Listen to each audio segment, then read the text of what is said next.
Welcome back. On today's Dungeon Design Drive-By, we take a look at an encounter I designed called A Missing Merchant. I'm Mark William. You're watching Drive-By DND.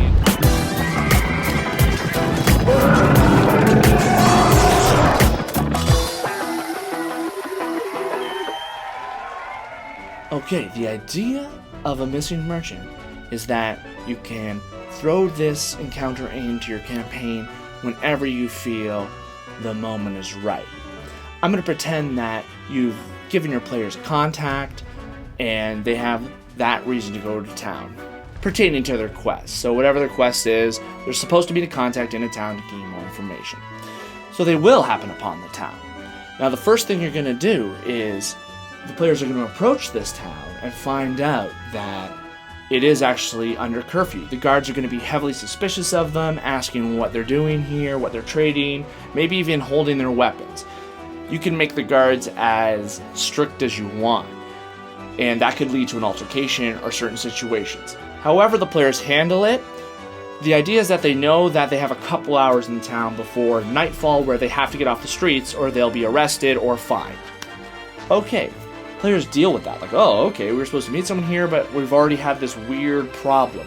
So I like it because the world is living and breathing. Things are happening in this town too, regardless of their main quest. Once inside the town, players will be in a town environment. People are going about their business, but they should notice quite a few guards out, a tension in the air. People are not so friendly, just going about their business kind of quietly and on their own for the last few hours before sundown and the curfew begins. In the town, though, I like to include, you can have your general stores, your lion shield costers, blacksmiths, anything like that for your players to get that moment of improving their gear or switching their gear wherever, anything like that they want to do. I tend to stay away from big, long town visits for no reason. And you'll see that there's a purpose to setting up this town besides just upgrading their equipment. I like to have little activities too within the town to make it feel like a living, breathing world. You know, I usually have like a traveling group of musicians that are playing and performing. If you have a bard in your group, they might be attracted to that.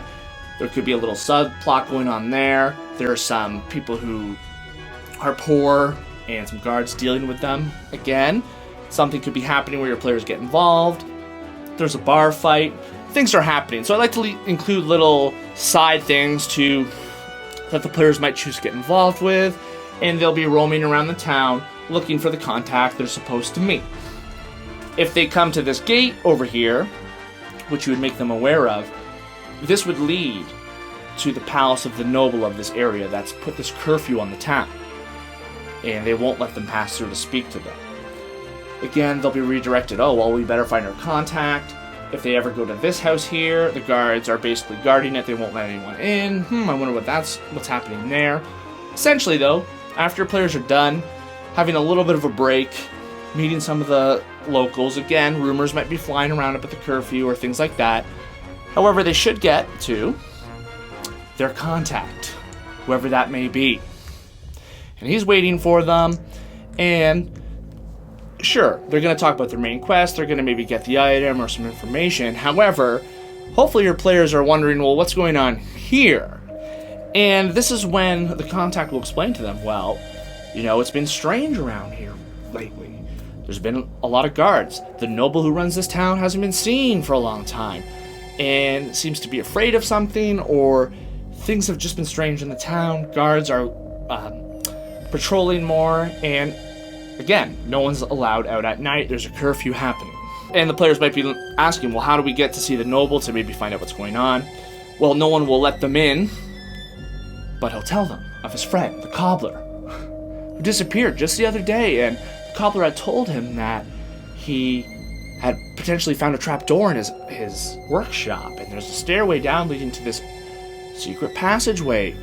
And it was mysterious because just not long after that, he disappeared, and the noble's guards have locked down and secured that crime scene, and no one's seen the cobbler since, and that's why there might be lots of rumors going around, and it just seems strange. But if what the cobbler said is true, there might be maybe a passage that leads past the wall And that's why the noble is sort of protecting it.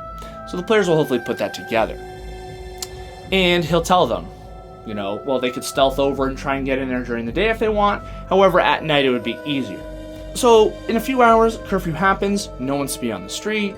Hopefully the players will wait for night. If they don't, again, just play through it as best you can. But I'm going to play it as if they do wait for night. I would remove a lot of the people out. No one should be on the streets. And I'd even reduce some of the guards, as most of them wouldn't be on duty at night. They're just making sure everyone's staying indoors. And I had about 2 guards guarding the cobbler's workshop. I'd even reduce that to 1. So there's 1 guard guarding the door, and perhaps 2 patrols. So under the cover of darkness, the players leave. And at this point, they would be making some stealth checks versus these patrols' perception. And I would base it on the hound's perception and give them an advantage roll because the guards are helping the hound.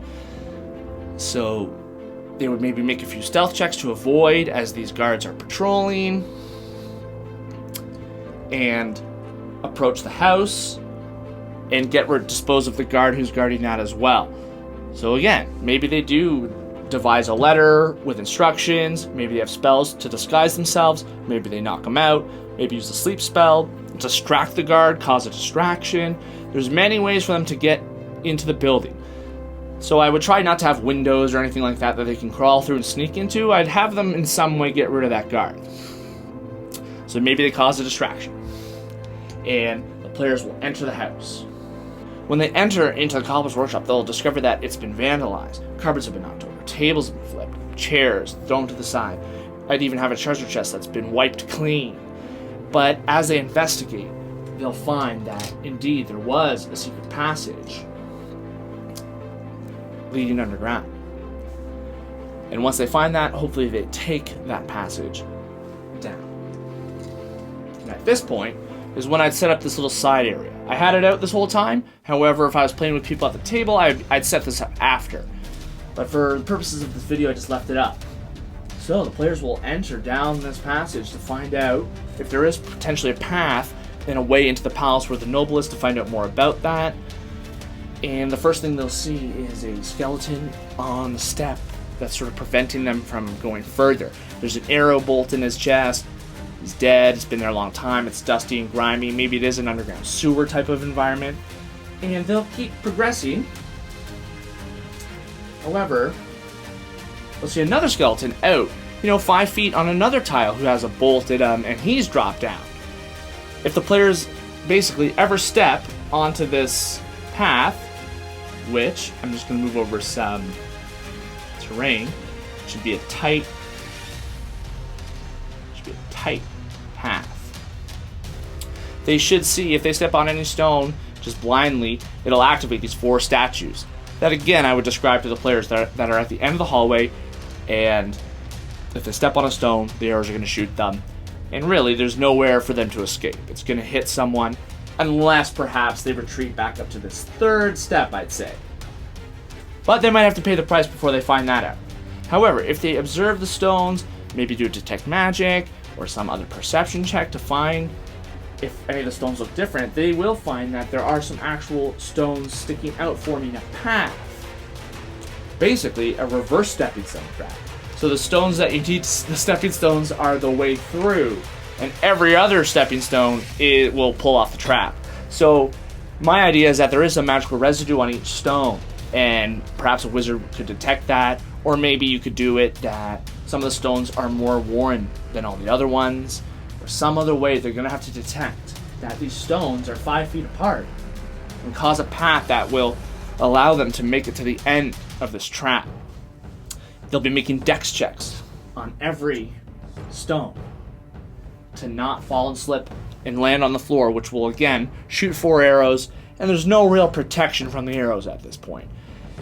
Now players might choose one person to go, and that's totally fine, or they might try together, or if they have spells like fly or any other thing where they can avoid stepping on the ground, that's it then. They have the ability to get through, no problem. But I feel like under most circumstances, they'll be hopping from stone to stone,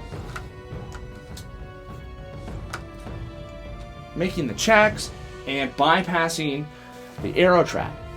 And remember, only one has to make it. So if one does make it, they'll come to the contraption that obviously is activated and is what is causing the trap to work. It could be magical or it could be mechanical, depends on what you're going for. But one player should be able to turn it off, and then essentially everyone else could walk through. And then at the end, a doorway leading further into the castle courtyard or to the palace of this noble. I would even have a magical lock on this door as well, to give them the sense that something's obviously not right going on in the palace, and this is where you would continue however you like. That they cross through, the noble's perhaps been influenced by an ambassador from another nation, and this other person's kind of corrupting him and trying to take control of the town, kind of like Theoden and Wormtongue in Lord of the Rings, that type of idea. Or perhaps they are just afraid of some war that's going on around the town, and they are just like locking everything down, just trying to protect their life and avoid, almost in a sense, the real problems of the world. Or perhaps, yeah, like a sorcerer is meddling, or maybe it's just an agent who's coming into the town, causing problems, and obviously doesn't want anyone following people through the secret passage closer to the noble. So however they get through this door, they will meet what the true problem is. I'm leaving that up to you. So I hope that you can see some utility in this idea, and there's obviously lots of ways that you can take this. I just like that they get to the town for their main purpose. However, when they get there, it's not just, oh, here's a little bit of information, upgrade your gear. It is like, whoa, but we're suffering some weird situation. And they do kind of have to explore, investigate, stealth, get through. I like the trap element. And because if they don't get into any guard fights, like if they ever do get caught, like, I mean, I think it would lead to an arrest or a guard fight. But at least you have this kind of interesting trap that they have to get through and proceed further in. But yeah, that is essentially a missing merchant, and I hope you can find a way to use it in your campaign. So that's it for today. I'll see you next time. So remember, all D&D, all day long, all night till dawn.